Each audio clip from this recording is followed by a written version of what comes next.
Hi, this is Mark at Physical of Eversville, and coming to you from the Beetle Room again. This week, what I want to talk about is feet, and why we put so much importance on feet in here is because if you stop and think about what your feet actually have to do, you've got two small 8, 10, 12-inch structures down there in contact with the ground that is responsible for keeping you upright. So everything you do has to go through your feet if you're standing or walking.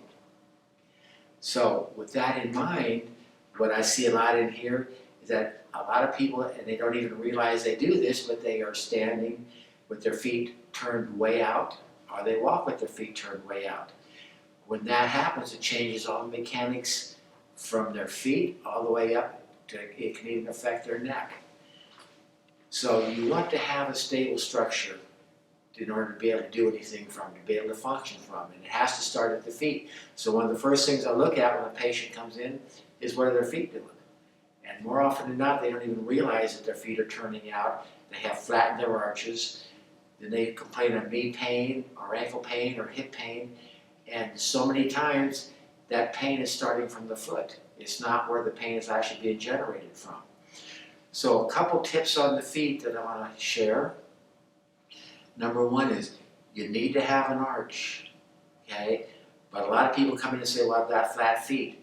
But better than 90% of the time, when we look at their feet without shoes on, they've got an arch, but they've let the muscles collapse and get weak, and so they can't maintain an arch simply because it's poor muscle structure.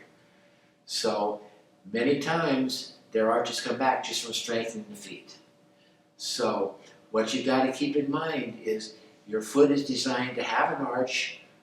When your foot hits the ground, it flattens in order to conform to the ground. Then it restabilizes, or it should, in order for you to push off again. If your foot isn't functioning correctly like that, then that's where problems start developing, from plantar fasciitis to weakness in the bottom of the foot to problems anywhere up and down the whole body. So what you want to start practicing, focus on how you walk, focus on how you stand. You want to keep your feet pointed straight ahead or at a maximum of 5 to 7 degree turnout, which is only, if this is straight, a 5 to 7 degree turnout is only this much of a turnout. It's not very much. But that's where you should be with your feet and practice maintaining that position. In the next video, I'm going to cover an exercise for helping to strengthen that arch.